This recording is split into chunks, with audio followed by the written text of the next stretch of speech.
Welcome to African American Conservatives, the soul of the conservative movement. I'm your host, Marie Stroughter. Be sure to like, follow, subscribe. Go to anchor.fm/ AACONS or go to Bright News or wherever you find your favorite podcasts. Joe Biden is the gift that keeps on giving. When it comes to gaffes, I say that he is quite gaff-tastic. And the thing that he has said uh, that I want to talk about today is that the fees on airplanes for extra room in the front of the airplane mostly affect people of color. Mostly affect people of color. I guess it's because we're so tall, because we play basketball, or we have big feet. Or you remember when Richard Paul Evans was here, he talked about the correlation somehow with monkeys being racist, our big paws or whatever it is. I don't know what it is. I don't know where this man is coming from about being that has some correlation with race. I can't imagine what correlation with race it has. But then, he talks about if you don't vote for him, you ain't black. This whole rambling story about Corn Pop, who was a bad dude. And all of these things that he says, his wife talking about tacos as they relate to Hispanic people, actual people. This is not really a good look for the Bidens. And I really wish that he would kind of stop making these comments about race, especially when there's nothing to do with race, such as sitting in the front of an airplane. So these comments about race are not helpful.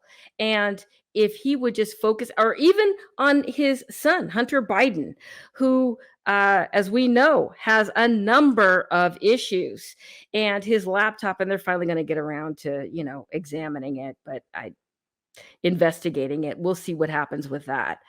But making these statements about race and the whole issue about having voter ID is racist because Black people don't carry ID. And if you look up on YouTube, Ami Horowitz, he went around and he talked to people in a neighborhood in New York that was predominantly Black. And he asked people, well, do you have ID? Do you have ID? Do you have ID? And all these people were like, yeah, what are you talking about? Of course I have ID. I can't cash a check without ID. Can't go to the doctor without ID. And this was even before COVID. So, to talk about these things in a racial way, he would be better served, I think, in my opinion, to talk about issues of the economy, issues about inflation. I've been looking at our grocery bill going up and up and up and up. And there are things on Facebook memes where it talks about when President Trump left office, how much bread costs and eggs and milk and all of these things and how much they cost now, gasoline. And it's striking. But no, we want to talk about where people sit on an airplane and that the excess fees are due to people of color sitting in the front of the plane. Now, today, we are doing something one time only. We are transforming the luxurious AACONS studio into the no spin zone. Yes, that's right. Today we have with us Bill O'Reilly. Bill O'Reilly was the longtime anchor of the O'Reilly Factor and is now host for the O'Reilly Update and No Spin News. He has written 18 best-selling nonfiction books, including the popular Killing series. So welcome to the show. Thanks for having me in, Marie. Pleasure to be here.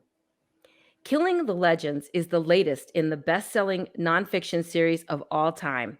What has made this series such an historic success? Well, we put the reader there. So when you read a history book, a lot of them are very boring. I'm a former high school history teacher, and kids I had in school, they didn't care about history. So I had to make it exciting. I had to personalize it. And I did. And I took those techniques and I put them on the page. So, for example, in Killing the Legends, my latest book, we write about Muhammad Ali, who I think was the best African-American athlete in history of all time. And I open it with the fight in the Philippines between Ali and Joe Frazier, the Thrilla in Manila. And I put you right in the ring with Ali and Frazier. Ali is almost killed in that fight. He almost dies. Frazier is almost blinded. The ferocity, the brutality is so intense. But our writing style is to put the reader there, not just tell them about it, but show them through the descriptive words. And it's worked. We got 19 million copies of my books in print, Marie. That's awesome. And you're absolutely right about bringing it to life for kids. I homeschooled my 3 kids, so we were blessed to have some latitude in how we taught history. So you're right. That's awesome. What we want to do is we want to make history interesting so that Americans, kids and adults, can understand their country. So we started with killing Lincoln. We went to killing Kennedy. And Martin Luther King was featured prominently in killing Kennedy. Went to World War II, both theaters. Then we went up to killing Crazy Horse, the Native American wars, into killing the mob, into killing the killers about terrorism, and now into killing the legends, 3 men who change American society forever. You answered the obvious question, which is what in the world did a Mississippi redneck have in common with a Liverpool hippie and a black Muslim from Kentucky by writing, quote, "What binds together our 3 subjects is how their fame overwhelmed them," end quote. How were Elvis, Lennon, and Ali overwhelmed by the fame that seemed to benefit each of them so immensely? Well, let's take Elvis, for example. He's a teenager when he goes on the Ed Sullivan Show and blows up the conformist culture in America, the culture of the 1950s. One guy with incredible talent goes on the nation's top variety show, sings a dopey song, Hound Dog, and boom, rock rebellion comes in. Okay? He becomes fabulously wealthy. Everybody knows him all over the world. His manager, Tom Parker, steals from him, but he's so inexperienced in these things that he doesn't really pay much attention. But then as he gets more and more famous, it starts to become oppressive to him. He can't sleep. He can't trust anybody. He gets overwhelmed. He marries a teenager. She's not of much help in handling this incredible fame and notoriety. So he gives up and he starts taking narcotics like crazy. And the manager steals even more money from him and his whole world collapses. So fame overwhelmed him. Lennon, similar. Beatles, biggest band in the world. Everybody knows Lennon. At first, he's gregarious. He's the leader of the crew. And then he withdraws after he meets Yoko Ono, who takes over his whole life, runs every part of it. And Ali, same thing. He comes back from the Olympics with a gold medal, heavyweight boxer, and then he signs up with the Nation of Islam. And Elijah Muhammad and his son Herbert Muhammad take over his life. And they tell him what to do, and he does it. And they take money from him, astronomical amount of money. And they put him in fights that he never should have been in because of his health. So all 3 were crushed by their fame. Wow. Now, interestingly, the 3 met each other separately over the course of their careers, and each of the 2 rock stars seemed to prefer the company of the boxer. Would you take us through these meetings and why Elvis and Lennon both got on with the boxer, but not with each other? With Ali, but Okay. not with each other. So Elvis was jealous of the Beatles, all right, because the Beatles pretty much replaced him as the top pop phenomenon in the world. But the Beatles loved Elvis. They wanted to meet him more than anything. So a meeting was arranged in Los Angeles, and the meeting went okay. I mean, they jammed and they sang songs and this and that. But Elvis was a little distant. He wasn't like their buddy. And then the Beatles picked up on that. As far as Ali was concerned, there was no competition. So when Elvis met Ali as these two superstars and they got publicity out of it, the Beatles, the same thing. Beatles went to Miami. There's Ali training in a ring. They're fooling around. Pictures go all over the world. So there was no tension in that meeting. But in the private meeting, the Elvis Beatles meeting was private. Okay, nobody got to see that. But the others were public, more of a business kind of thing. Ali, like many other athletes, stayed around for far too long, damaging his health for yet another multi-million dollar paycheck. How much of this reluctance to leave the ring was prompted by Herbert Muhammad and or the Nation of Islam, rather than Ali's desire for the rewards of being the heavyweight champion? But he didn't need the rewards if he had had a legitimate management team. Yeah. So Ali was broke because the Muslims took so much of his money. Elvis, the same thing. Elvis almost filed for bankruptcy because Parker was taking 50% and more of what Elvis was grossing. So Ali, his life descended into chaos. 4 wives, 9 children, I believe. It was all over the place, okay? And meantime, he doesn't pay any attention to the business end of it. And they got him in the ring 4 or 5 times a year. And he's getting smacked around. His brain is actually dissolving because those were big paydays. And the Nation of Islam took a lot of money out of that. Now, as you alluded to, one of the most intriguing figures in Killing the Legends is Colonel Tom Parker, who was an illegal immigrant, described as a psychopath and con man. How did such a man become such a parasite to the king of rock and roll, given how many people must have been warning him that he was being exploited? Number one, Tom Parker was a criminal. He had to flee Holland under very nebulous circumstances. He gets on a boat, then he jumps off the boat, gets to the USA without any papers or passport, becomes a carny barker. He works for Carnival, you know, that world. But he's canny, and he's an addicted gambler, and he needs money. So he gravitates toward the country music world, hooks up with a guy named Eddie Arnold, who in the 50s had a string of country music hits. And through that world, he hears about Elvis, because Elvis was cutting demo tapes in Memphis with Sun Records. And Parker goes and checks him out and sees this really handsome guy with a tremendous voice that is basically singing black music, but he's a white guy. So Parker puts it together and says, look, son, I'll manage you. I'll be the greatest. You don't have to worry about anything. I'll take care of it. And there it goes, because Elvis didn't know any better.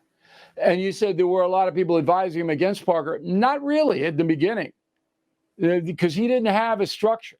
Elvis's parents were poor. They didn't know anything about showbiz. He marries a teenager. She wasn't sophisticated in any of this. You really didn't have anybody steering him away from this horrible Tom Parker.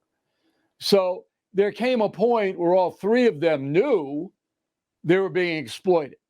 That's why I don't portray them as victims, Marie. They're not victims. They knew, and they allowed it to happen.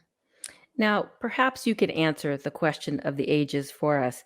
Would the Beatles have lasted longer if not for Yoko? Well, it wasn't Yoko per se that broke the band up. It was John Lennon becoming addicted to heroin. That's what broke up the Beatles. And he became a drug addict while he was cloistered by Yoko Ono. Now, to his credit, he kicked it. But in the end, the 3 Beatles were watching a guy stoned on heroin come into the recording studio. They couldn't handle it, particularly McCartney, who was, creative force. And looking at this guy who's out of it. That's what broke up the Beatles. Now, if Yoko had not come along, who knows? There were tensions.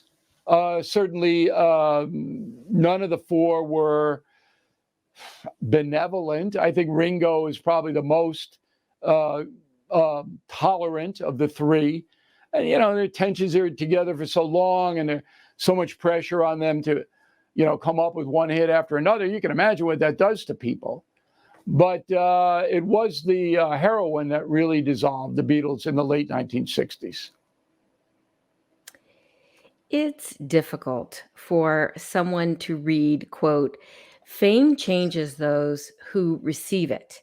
It is not a natural condition for anyone," end quote, without being aware that the writer of that statement is also a very famous man.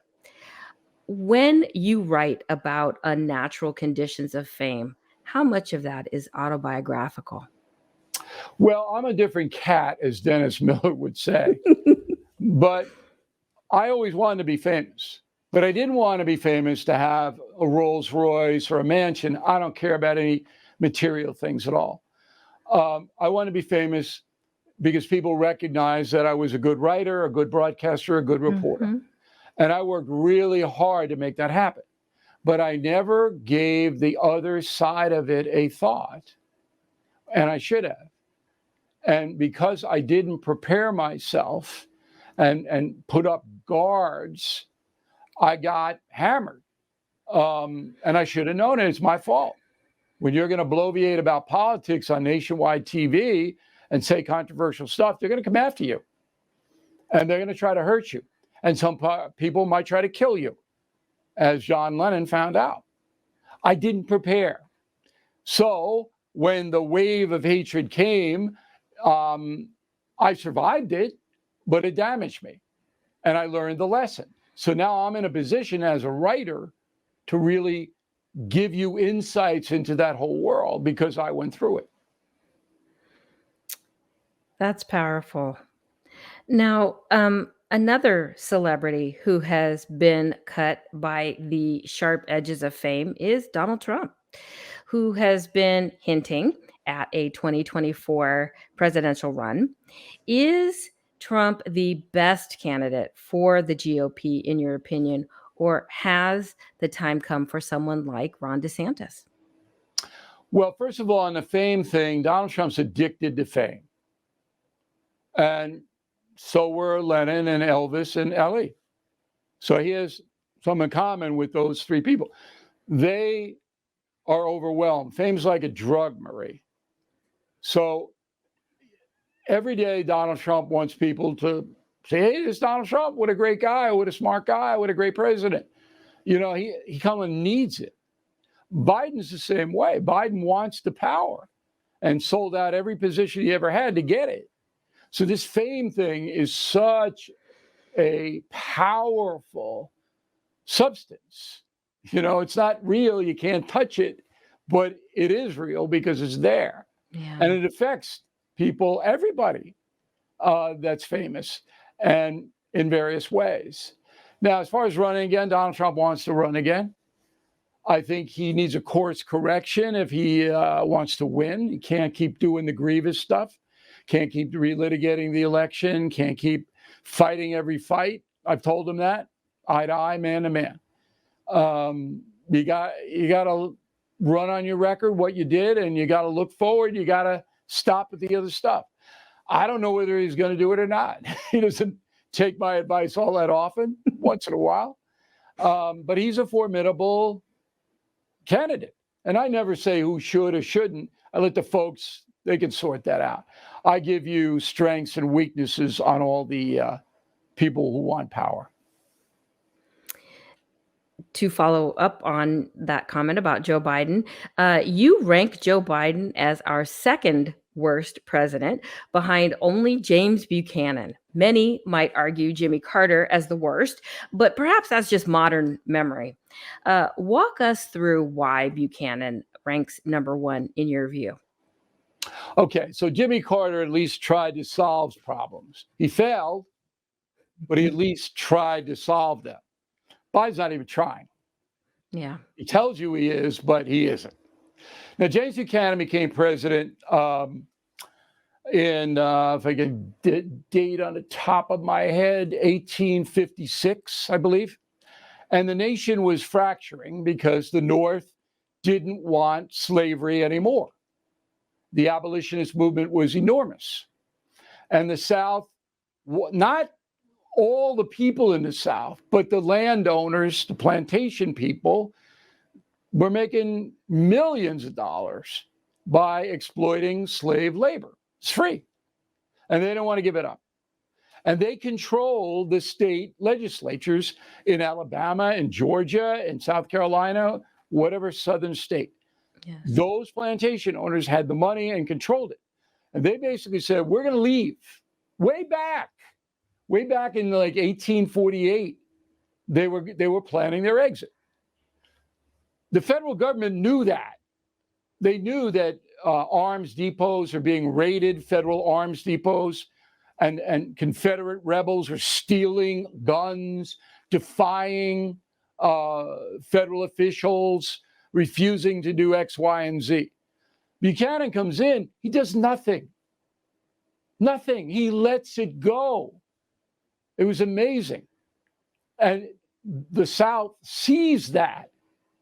It's almost like the criminals today that don't get punished for violence. They see they're not going to get punished. They do more of it. Back then, the South, the rebels saw they weren't going to get punished by Buchanan. They did more of it. So then when Lincoln came in as the president after Buchanan one term, okay, the Civil War is already there. It was already a fait accompli. And Buchanan didn't do one damn thing to stop it, which is why he is the worst president ever and always will be. As a follow-up to that, what is your opinion of this rush to demolish monuments and erase our past? Shouldn't we learn from the abundant lessons taught to us by history? Sometimes. So in New Orleans, there was a statue of Nathan Bedford Forrest. You know him? No. Okay. He was a Confederate general who started the Ku Klux Klan. Horrible human being. I mean, off the chart, horrible. His statue was built and stood in New Orleans up until about 2 years ago. I'm an African American. In New Orleans or anywhere else, I see Nathan Bedford Forrest being memorialized like that. I'm a little teed off. Okay. So in that case, I think you remove the statue.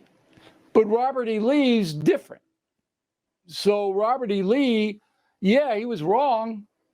He should not have fought against his own country, but he wasn't at the level of Nathan Bedford Forrest. He was more of a military commander. He was times compassionate, as I read about in Killing Lincoln. So I wouldn't remove Robert E. Lee. But so I think it's an evaluation of who the person is who's being lionized. You know, I agree with that to a point. I guess because we've talked about that, obviously, seeing all of these statues be erased.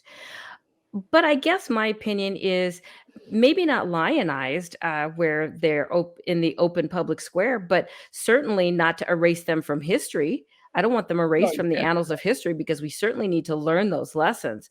So I that. definitely Absolutely. think museums and other places we need to learn so that we learn from our past and we don't make those mistakes again. And I'm afraid, as we talk about the Beatles, I've mentioned it to, I'm 58. I've mentioned it to people that are a little bit younger than myself. Who's that? Who are they? It's like, when you don't remember things, they are erased from your past. And I don't want them erased from the collective consciousness of society. I want people to remember how awful slavery was, how awful a lot of things that we feel are triggering or that we need to have safe spaces from. I agree. I mean, I think it has to be contextualized, and people like Nathan Bedford Forrest have to be looked at. And villains and heroes are what our history is all about, and we have to Yeah. clearly define them. And there should be museums that say, here, this one, here's that one, this is what they did, this is what they did. That's called freedom. That's called intellectual freedom.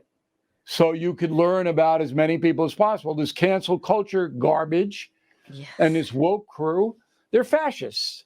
They Yes. just want what they want, and everybody else gets wiped out. No, no. So I agree with you 100% on that. But I think when it is in a public square, that if it's deeply offensive, then you move it somewhere else. For those conversations to take place. I mean, I think there are a lot of conversations that we've not had, and I think those conversations need to happen. And so you're right, when we're not quite so inflamed, and I don't know that that will ever happen because I think that the conversations need to happen first. And anytime anyone mentions race, it's you're automatically a racist or you're this or you're that, and people get so upset about it that we can't really start talking about the issues underneath all of that because I'm biracial, so I understand a lot of things.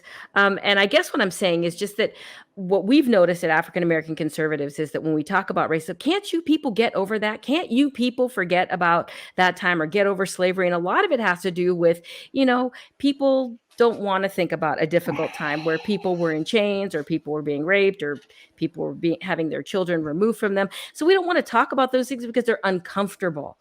But we never really get past those things unless we talk about some of those uncomfortable things. Well, there's a way to do it, though. I mean, Yeah. I think we got to get away from the personal stuff, the personal grievance. As you know, Marie, there is a whole subclass of people in America that think they're victims and they want stuff. Yes. Hey, give me stuff because Reparations. Yeah. yeah, my great grandfather was abused and this. I said, hey, let's go.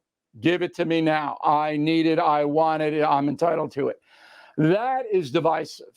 Yes. And other people that go, well, look, I had a great grandfather in the Civil War who got his head blown off trying to free the slaves. Yeah.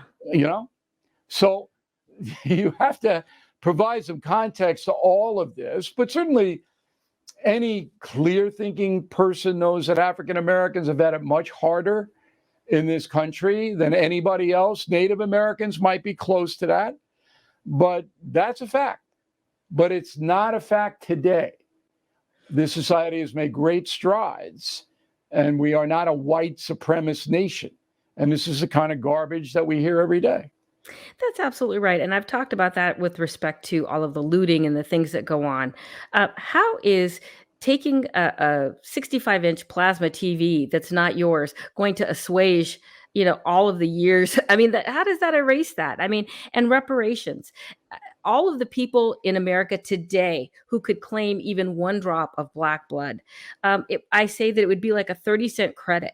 When Wells Fargo settles or your cable company settles, you get a 30-cent credit or a dollar credit on your bill. That doesn't even address the situation. How come Black Lives Matter, with all of this money that they got, didn't establish money for HBCUs, where you are invited to the table and you're part of the conversation, where you are giving scholarships so that people enter the legal system as judges, as court clerks, as correctional officers, and all of these kinds of things. You come to the table because, as you said, there are no barriers anymore to any of that. Opportunity exists in America to the largest extent it ever has, which is That's why right. millions of people are trying to sneak in here. That's Okay, right. I mean, That's there you right. go. And if you work hard, if you obey the law, if you're a good person, the odds are that you will succeed in the United States. That's the truth. It And is. it's not going to be easy. You're going to have to be self-reliant. The government's not going to be able to do it for you. But if more people would buy into that vision and put the past aside, not ignore the past, learn from the past, but look forward and say, you know what? We can improve our society even more, which I certainly know we can do, to open up even more opportunity for people like who don't have good parents. That's the killer now, Marie. If Yes. you're a baby born into a family where you have derelict parents, father's not there, mother's irresponsible, Yes. whatever it may be, your odds of succeeding are so much lower Yes. than the baby that's born into the two-parent home That is with right. a traditional structure. And government can't do much about that, but it can get the message out to give the baby a break. And we don't hear that message very much.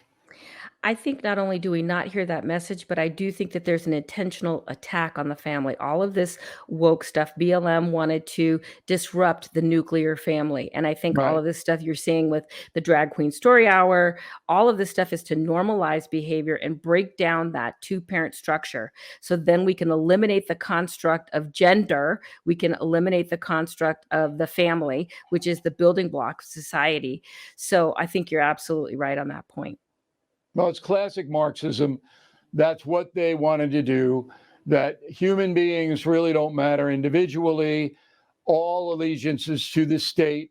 And the fastest way to get there is to break your family apart so you don't have any allegiance to mom and dad or grandma or grandpa, and to say, yeah, gender, you be whatever you want to be. You don't have to be this or that. But in the end, you have to give everything to the state. The state will tell you what you can and can't have. That's the classic pathway to communism, and that's what we're seeing now on the progressive left here. That's absolutely right. If you're just joining us for this segment, our guest has been Bill O'Reilly. He is the author of Killing the Legends, as well as a number of other books. How can we continue to follow your work, and what's next for you? Well, we just signed a deal with News Nation, a cable network. I'll do commentary on there a couple of times a week. I live at BillO'Reilly.com, one of the most successful independent websites in the world. And people can go there and see what we have, what we offer. We have concierge and premium memberships. There's a lot of stuff there, Marie. If you really want to know what's happening in this country and in the world, you go to BillO'Reilly.com. You'll know, because I don't do any ideology. I don't do any of that. I'm a problem-solving kind of guy. I think I'm a fair man. We have a great staff. We're putting out a lot of good product. And, I appreciate you reading Killing the Legends. I hope you enjoyed it. It's a book that surprises a lot of people, that these people had so much influence on American culture today. Thank you so much for being our guest today. All right, Maria, I hope we can talk again soon. Thank you. All right. So this is the time where we bring in DK. So DK, come on in. Hola. Hey, how are you? I'm okay. That was a great interview. I think you made another Bill friend. O'Reilly. How cool is that? I feel like I have the coolest job ever. We've had Richard Paul Evans on the show. We've had Bill O'Reilly on the show. We have some pretty amazing guests, Alan West, yeah. Alan West. If I start naming people, Victor Davis Hanson. Yeah, that's pretty cool. Jason Riley. Yeah. Wilford Riley. We're doing okay. This is a good spot. We've gone through the Rileys. We've gone through two Rileys and an O'Reilly. So I think we can move to another part of the alphabet now. Yeah, need one more Riley, then we'll move on. One more Riley, sneak one in there. So what did you take away from that interview? No, it was a great. The great thing about the book is it really takes you through a lot of things that really meant a lot to people of a certain age. People your age, of course. See, our audience doesn't know that we're 11 months apart, but that's okay. Okay. Well, people of that generation, we remember Elvis, we remember the Beatles, and we, of course, we remember Muhammad Ali. And it's so interesting to go through their ups and downs as celebrities, like when they were on top of the world. I saw a video once. that made me wonder how much of the Beatles breakup was due to Yoko, because right after the Beatles broke up, it seemed as though Lennon and Ono became like Simon and Garfunkel. I mean, you couldn't have one sing without Yeah. the other. And Yoko was the worst singer Oh, you can imagine. worse than you. At least I sing worse. She just like howled. There's a famous video that Yes. when John Lennon finally meets his idol, Chuck Berry. He's probably Chuck Berry's like one of the few guys John Lennon idolized more than he idolized Elvis, and he got to sing all these great old songs with John Lennon. I mean, with Chuck Berry, he sang Memphis, Tennessee, Johnny Be Good, and so forth. But of course, it had to be with Yoko singing background, and she grabbed the mic, and it wasn't even worse. He would just start howling. Picture Chuck Berry singing Memphis, Tennessee, and Yoko would go, "Whoa!" And after about a minute or two of that, Chuck Berry rolling his eyes and John Lennon rocking along like he's married to the best singer ever. Someone accidentally cut Yoko's mic. Accidentally. Yeah, they probably Like, they probably tripped over the cord or something, whatever. Maybe they didn't running pay out of the studio. Yeah. Maybe they didn't pay the electric bill that week or whatever. For some reason, Yoko Ono's mic got cut off, and she doesn't realize it. So while Chuck Berry is singing, she's continuing to grab a mic, and she starts screaming into it. But thankfully, no one can hear her. It's a really funny video. I have to show you one time. Now, if we could just find out when you call to sing happy birthday to me, how we could cut your mic. So, Oh my goodness. so what did you think about the whole thing about the monuments, though? I think you both made excellent points.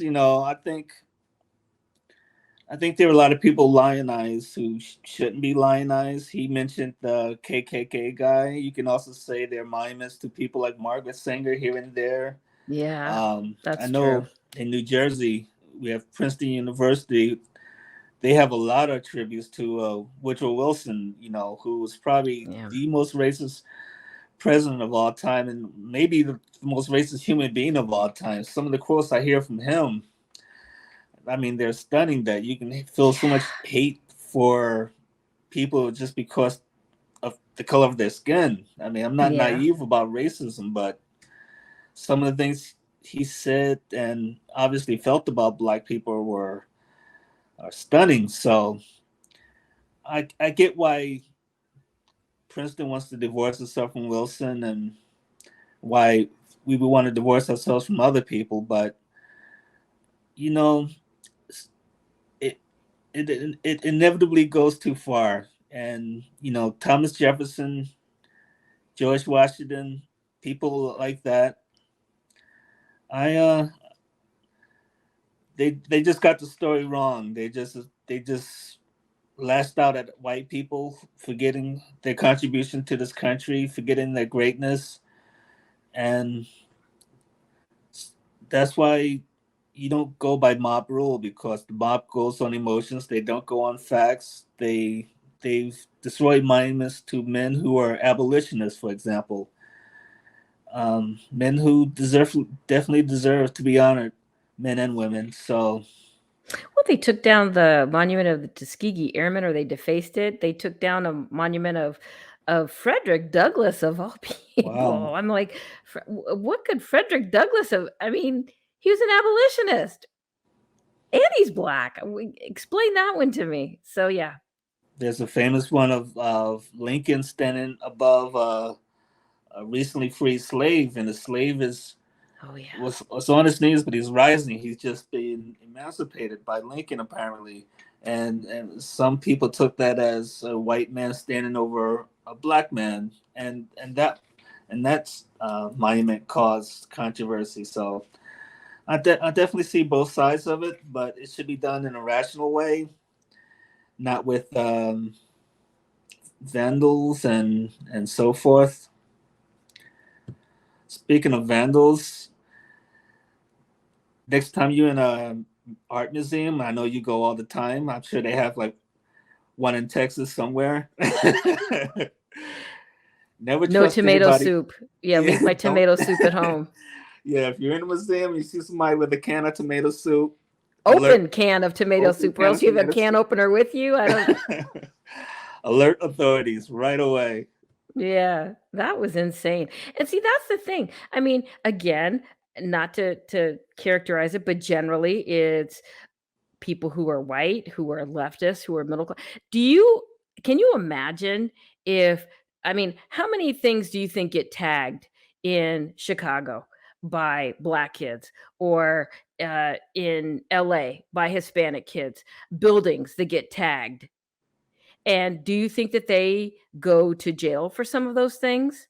Probably. I mean, maybe not recently because all of the laws, as Bill O'Reilly alluded to, are being erased so that you can steal stuff and do all kinds of stuff and not face consequences. But back in my day, if you tagged buildings, then you would get sent to juvenile detention or you would have some sort of consequence, right? But now, when white students do it, it's chic and it's for the cause and it's trendy and we're making a statement and that kind of thing.